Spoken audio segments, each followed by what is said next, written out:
पद संख्या 148 उत्तरा थेरी बथु the story of Theri Uttara. इसके पीछे का पहले जो संदर्भ है उसको जान लेते हैं। तो थेरी उत्तरा थी, वो 120 साल वृद्ध थी और जब एक बार वो अपने पिंडपात से वापस लौट रही थी तो उनको एक भिक्षु मिला और and requested him to accept her offering of alms food. तो उस थेरी ने उस भिक्षु को बोला कि वो उनसे भी भिक्षा ले। तो जो भिक्षु था वो थोड़ा-सा समझ नहीं सका स्थिति को, उसने सारा का सारा उनसे भिक्षा ले ली, जो भी उसके पास पिंड-पात में मिला था। तो उसको पूरे दिन बिना खाना के गुज़ारना पड़ा। ऐसे ही अगले 2 दिन फिर से भी हुआ और इस तरह से जो थेरी उत्तरा थी वो लगातार 3 दिन तक बिना खाने के रही और बहुत ज़्यादा कमज़ोर हो गई। चौथे दिन जब वो अपने पिंड-पात के लिए ऐसे में जा रही थी तो उसे भगवान बुद्ध रास्ते में मिले और जो रास्ता काफ़ी सकरा था, तो उसने भगवान बुद्ध को देखा और उनको प्रणाम किया और पीछे हट गई, उनको रास्ता देने के लिए। लेकिन ऐसे करने में वो अपने ही उसके रोग के अपने ही जो उसके वस्त्र थे, उसके ऊपर उसका पैर पड़ गया और वो गिर पड़ी ज़मीन पर और अपना सिर में उसका चोट भी लग गई। तब भगवान बुद्ध उसके पास आए और उसको कहा कि तुम्हारा जो शरीर है ये तो काफ़ी वृद्ध हो गया है, कमज़ोर हो गया है और ये अभी टूटने ही वाला है, जल्दी ये नष्ट हो जाएगा। और जब ऐसा भगवान बुद्ध ने शरीर के बारे में बताया तो कहते हैं कि इस डिस्कोर्स के बाद उसको सोतापट्टी फल की प्राप्ति हुई थेरी उत्तरा। भगवान बुद्ध ने जो वर्ष कहा वो था परिजिन्नमिदं रूपं रोगनीडं पवंगरं भिक्षति पूति संदेहो मरणन्तं हि जीवितम्। Translation by V. Sujato. This body is decrepit and frail, a nest of disease. This foul carcass falls apart, for life ends only in death. ये शरीर जीर्ण शीर्ण है, बीमारियों का घर है और ये जो पुतला है, ये जो अ, व्यर्थ का शरीर है, व्यर्थ का बदबूदार पुतला है, ये फॉल्स अपार्ट, ये टूट जाता है, अलग-अलग हो जाता है और हर जीवन का अंत मृत्यु ही होता है।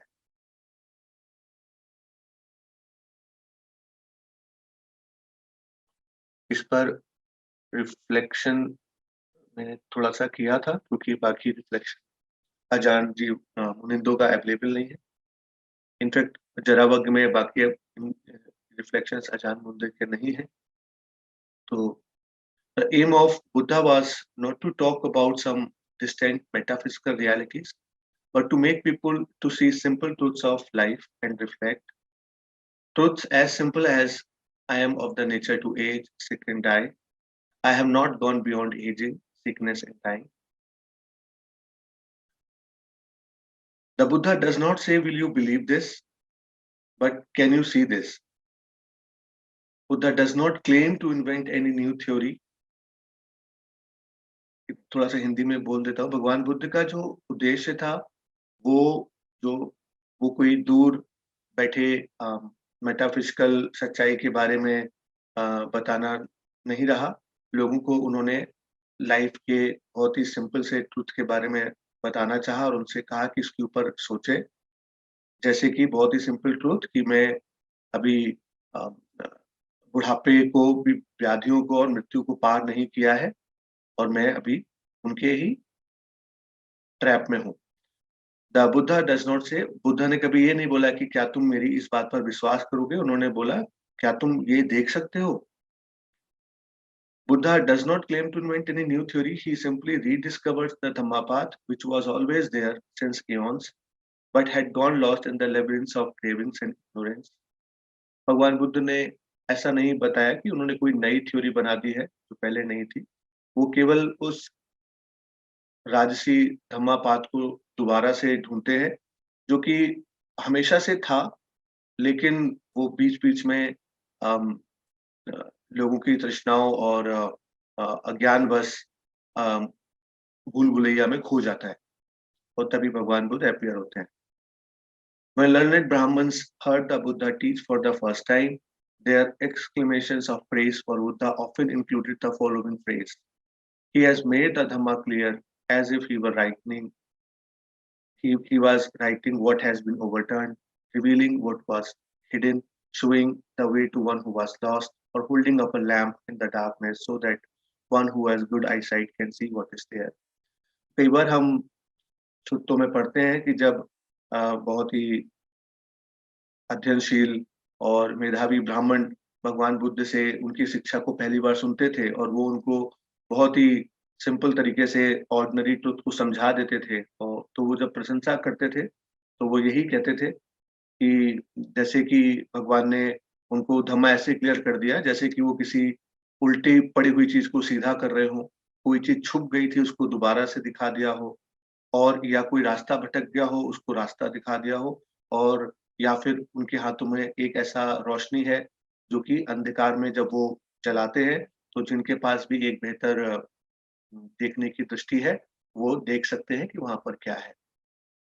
And those who can see, why wouldn't they be heedful in practice of Dhamma to strive for the element of deathlessness. और जो वास्तव में देख सकते हैं तो फिर वो क्यों नहीं अप्रमादित होकर धम्मा की प्रैक्टिस करेंगे जिससे कि वो डेथलेसनेस अमृत पद को, अमृत तत्व को प्राप्त करने के लिए प्रयास करें. तो this is the reflection and this is the पद.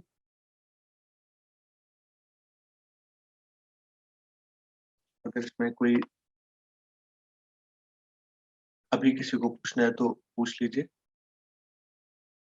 बाद में मैं थोड़ा सा हिंदी में अर्थ सर से भी बाद में क्लियर करूंगा, लेकिन अगर किसी और को पूछना है तो भी.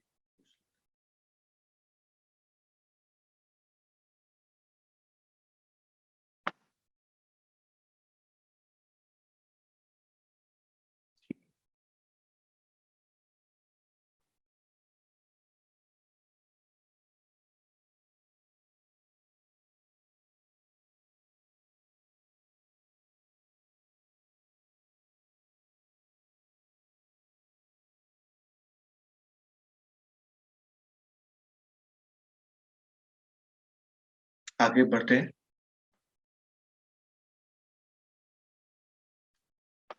पद संख्या 149, संबाहुल अधिमानिका भिक्खु बट्टू. The story of Sambahula Adhimanika. अधिमानिक मतलब जिनको थोड़ा अभिमान हो गया है अपने ऊपर, ये उन भिक्षुओं की ओवर एस्टिमेशन किया था अपना, उनकी बारे में गाथा है. तो इसके पीछे का जो संदर्भ है वो है कि 500 bhikkhus practiced meditation ardently and diligently and soon attained deep mental absorption jhana, and they thought that they were free from sensual desires and therefore had attained arhanship.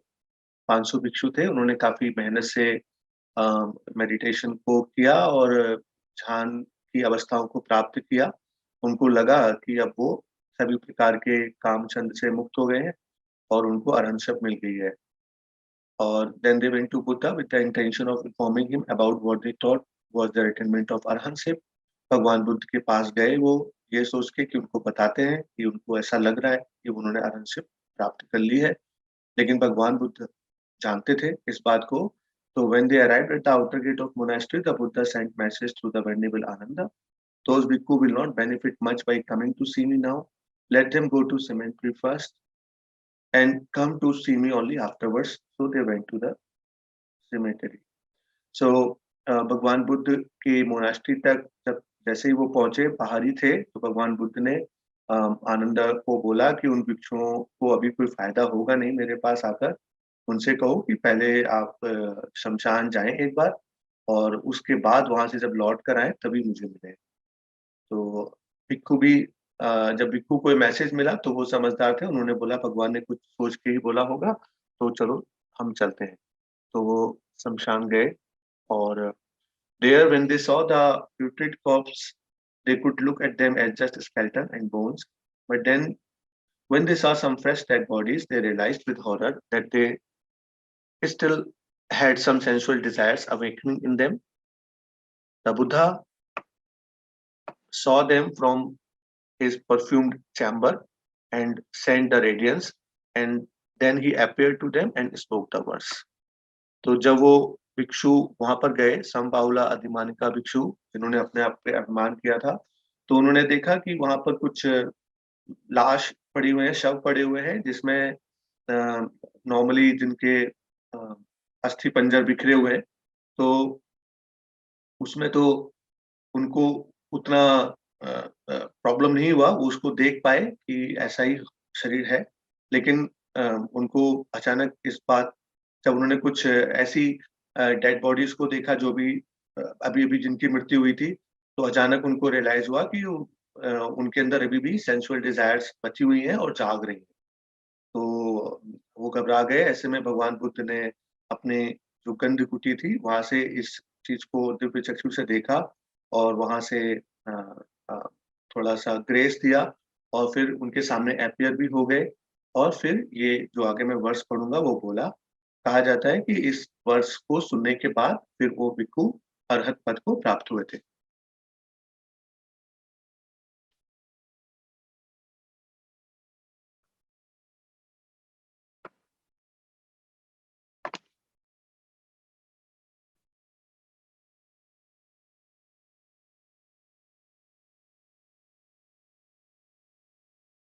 Verse है यानि-मानि अपत्थानि अलावुनेव सारथे कापोतिकानि अट्ठीनि तानि दिस्वान् कारति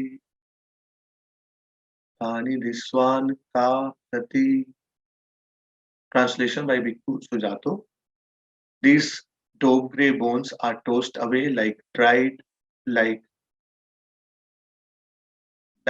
grouds, like dried grouds in the autumn. What joy is there in such a sight? शरद काल में सर्दी में फेंकी गई अपथ्य लौकी, सर्दियों में हम लौकी नहीं खाते, तो शरद काल में फेंकी गई अपथ्य लौकी के समान कुम्हलाए हुए मृत शरीर को देखकर या कबूतरों के से वर्ण वाली शमशान में पड़ी हड्डियों को देखकर किसको इस देह से अनुराग होगा।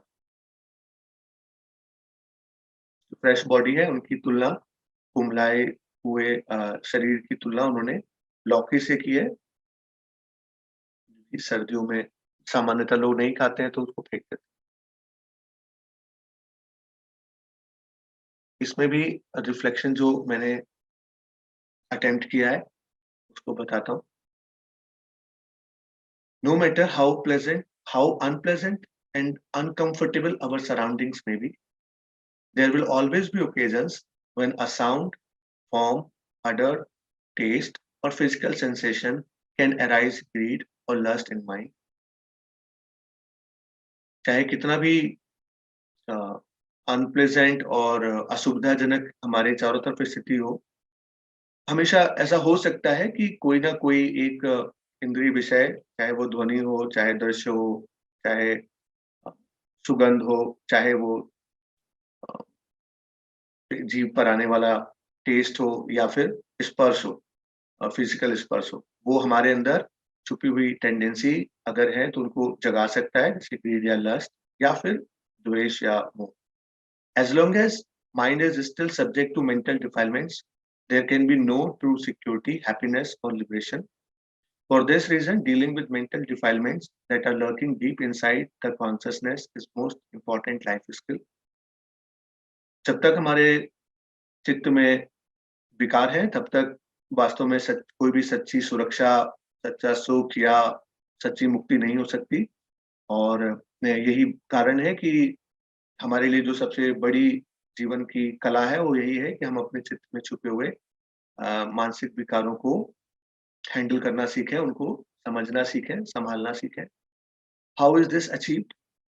Initially by learning how to look after the mind in such a way that as yet unarising defilement do not arise, and by learning how to let go of defilement that have already manifested.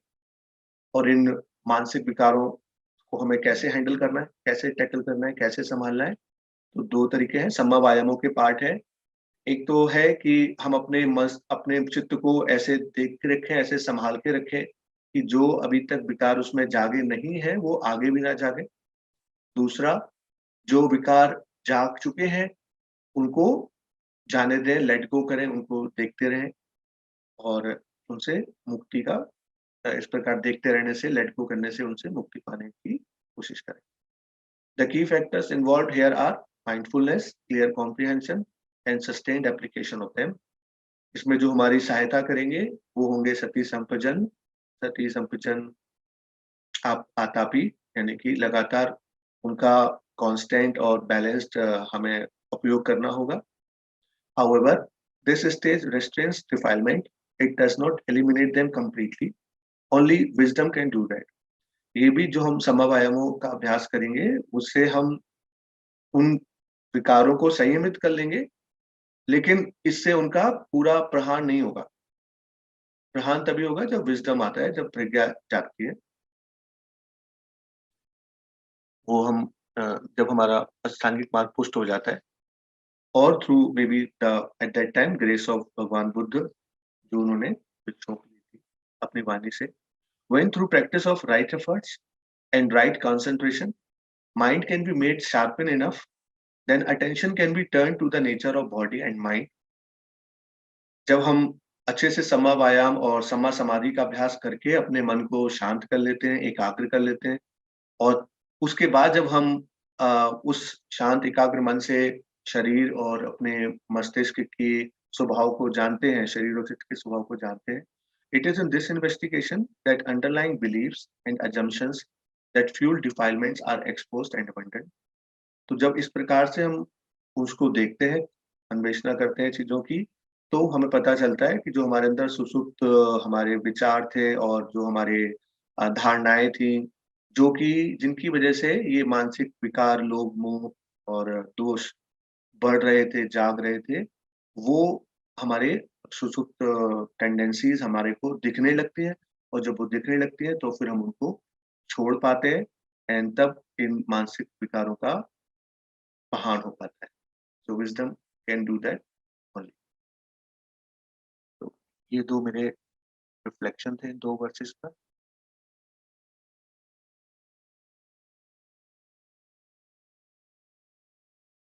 ये reflections में मैंने अचान Pesaro की yellow pages से मदद ली है, क्योंकि बहुत ही helpful है वो मेरे लिए और मैंने उनको एक समय इकट्ठा कर लिया था, उसमें कुछ-कुछ हेडिंग्स डाल ली थी, किससे रिलेटेड है, तो वो यहाँ पर यूज़ आ जा रही हैं। शॉर्ट हेडिंग्स बना लिया था मैंने। They help me to think present to you.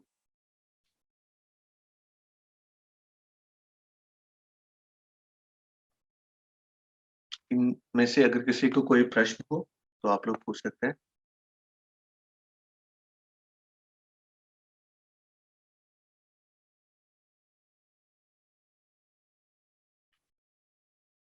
मैं सर बस थोड़ा अर्थ के बारे में ही आपसे पूछना चाह रहा था कि विज्जति पूति संदेहो, अगर आपको पता हो कि विज्जति मतलब क्या होता है? टूट जाना, पूति संदेहो?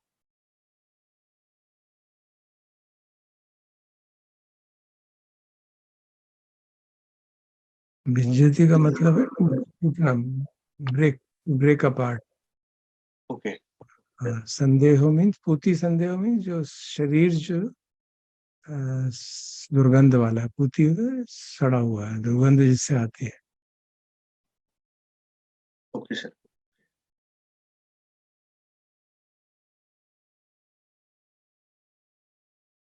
ऑल्दो सर इसके पीछे का जो कॉन्टेक्स्ट था वो मुझे मतलब कुछ मतलब कुछ मतलब वियर्ड सा लगा कि simply but may be that was how it is कि वो भिक्षुणी को 3 दिन तक भोजन नहीं मिला और अंत में लेकिन उसको सोतापत्ति फल की प्राप्ति हो। Yeah. So what can change the perception into wisdom? Anything can do that. So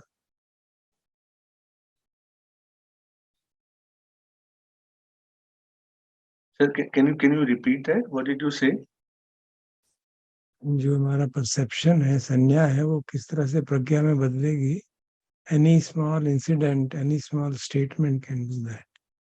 ऐसा तो है नहीं कि भिक्षुनी को आइडिया नहीं है कि वो बूढ़ी है, but that reminder coming from a wise person hits the mind very strongly. Right, sir.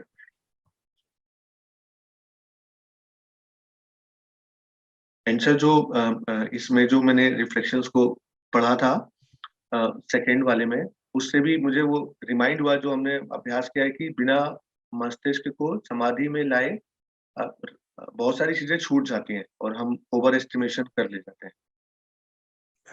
सिर्फ समाधि से भी ओवर एस्टिमेशन हो जाती है, जैसे इन भिक्षुओं के हुई है ना. और बगैर समाधि के हम देख ही नहीं पाते हैं, पता ही नहीं चलता क्या हो रहा है. We remain in a kind of make believe world. लोग ऊपर ऊपर से देख रहे हैं ना चीजों को, भीतर नहीं पता चलता. गहरी समाधि के बाद तब जाके उनको मालूम पड़ा कि अंदर भी वासना है, नहीं तो मालूम ही नहीं पड़ रहा. So there is a value of penetrating into the nature of phenomena. इसके लिए समाधि की भी आवश्यकता है काफी ना. समाधि से प्रज्ञा बढ़ेगी, प्रज्ञा से समाधि बढ़ेगी. तो दोनों ही वर्स में रिमाइंडर ही दिया गया है कि आपको याद ही नहीं रहा है. अब बताइए, मतलब लाइक हम लोग का सारे साथ, मतलब हम लोग के साथ भी तो ये आई डोंट नो कितना बाकी सब लोगों के साथ होता है कि हम खुद ही भूल जाते हैं. सर ये अंदर वाला वर्ल्ड भी तो बहुत डिल्यूजन से हो जाता है ना.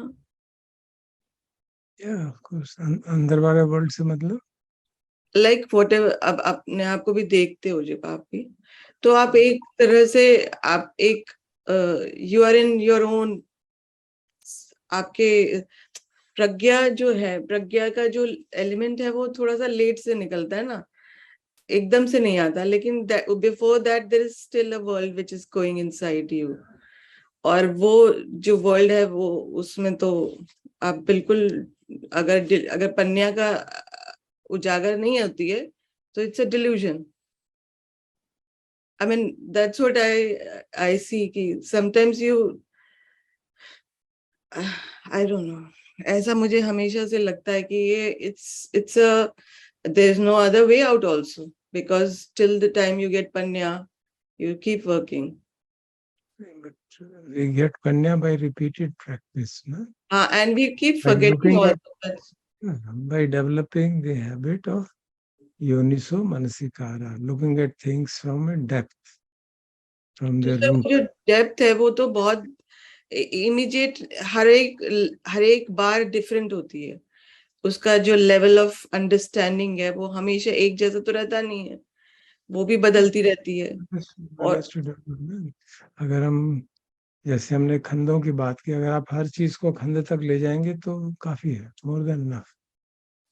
If every experience is analyzed in terms of 5 khandas, then it is really yoniso manasikara. So if we can practice like that, of course we'll forget. उसमें तो कोई दो नारा ही नहीं है. We'll forget, then we'll do it again.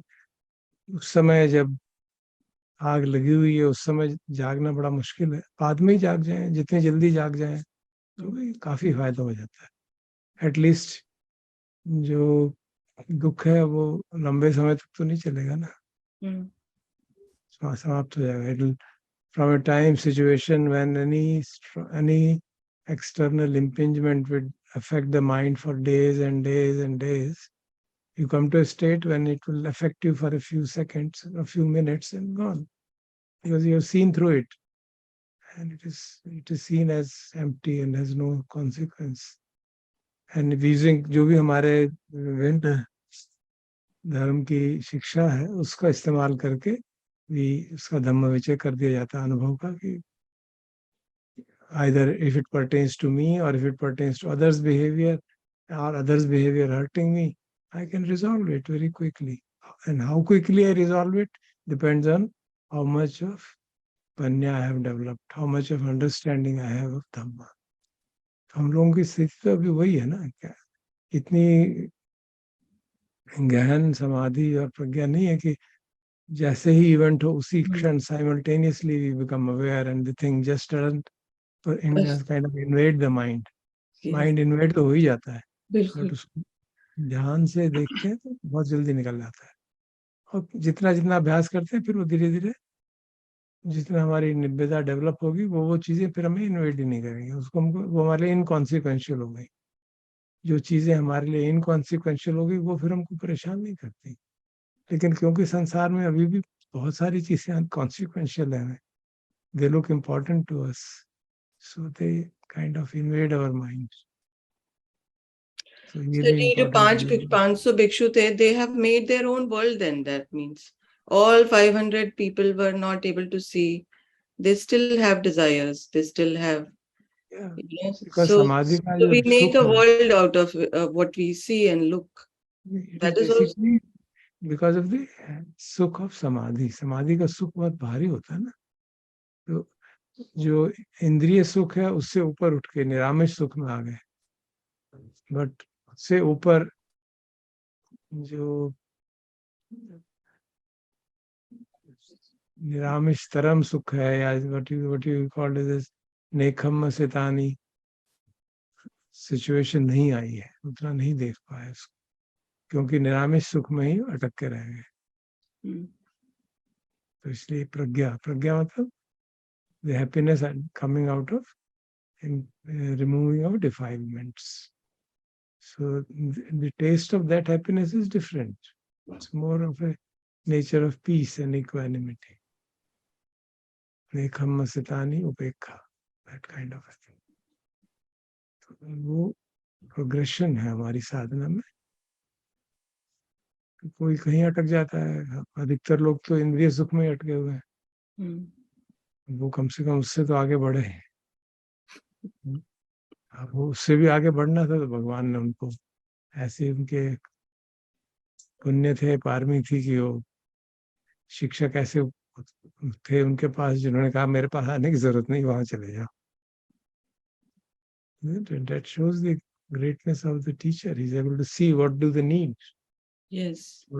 Isn't it? कि मेरे पास आके शिक्षा देने से कुछ नहीं होने वाला. Let them realize for themselves where the problem is, and then I will give them teaching.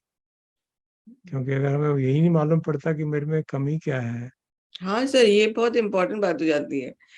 और हम तो सोचते ही नहीं है कि कमी वाला बात, और फिर जब साधना कर रहे होते हैं तो बिल्कुल भी नहीं सोचते हैं कि हमारे में भी कोई कमी हो सकती है. तब we make own image of ours. जी, thank you sir. Thank you. Good good. एक और रिलेशन है सर जो आप हम लोगों ने बहुत पहले पढ़ा था ना, अनित्य संज्ञा की अनित्य संज्ञा का जो हमें समझ में आता है, जो उसकी मेजर होता है कि हमने समझ उसको पुष्ट किया है, वो यही था कि जब कोई प्रशंसा करे तो हम उसमें आनंद ना लें. तो व्हाट आई अंडरस्टैंड कि मेरा जो प्रोग्रेशन है अभी वो वैसा ही है कि मैं पूरी तरह से चीजों को समझा तो नहीं हूँ, मतलब बहुत ज्यादा तोड़ के देख पाना. जब चीजें ठीक चल रही होती हैं और कंट्रोल में रह रही होती हैं, थोड़े सी मैं मैन्यूवर कर लेता हूँ जो भी सीखा है, और उससे प्रशंसा भी मिलती है ना, तो बस वो मेरी स्थिति है अभी. तो वो पूरी तरह से टूटा नहीं है, बट आई कैन सी कि एक बेनिफिट है, और बस वो बेनिफिट में अटकना नहीं है, बस वो देखना होगा. Very good. प्रशंसा काफी खतरनाक चीज है. वो सर ऊपर से नहीं दिखाओ, अंदर अंदर लेकिन अच्छा लगता है. So we have to really see that. That has been a traditional teaching in India. Yesterday also मैं कुछ सुन रहा था, अगर उसमें भी जो टीचर्स को एक टीचर एक किंग को इंस्ट्रक्ट कर रहा है कि अगर जो बहुत प्रशंसा करते हैं उनसे बहुत सावधान रहना चाहिए. So you should avoid them, and those who are criticizing you, keep them with you. So it's a pretty जो हमारी सेंस ऑफ सेल्फ है वो ऐसी प्रकट होती है ना, this sense of me being a individual who is so good, so that gets fueled. उसमें थोड़ा दो चार उपाधियां और लग जाती हैं, कोई कक्षा आप तो इतने अच्छे हैं, इतना अच्छा आप समझाते हैं, आप इतने दयालु हैं, आप इतने जेनरस हैं, whatever, and you attract. It's pretty tough, so we have to practice. Yeah, certainly. Yes. Good, Nitin, very well done. Compliments. Poonam जी फिर आप टेक ओवर करेंगे sir? Thank you, Nikhil ji. Thank you for wonderful presentation. So अब हम शांत होकर के बैठ सकते हैं और हम 6:50 तक शांत बैठेंगे.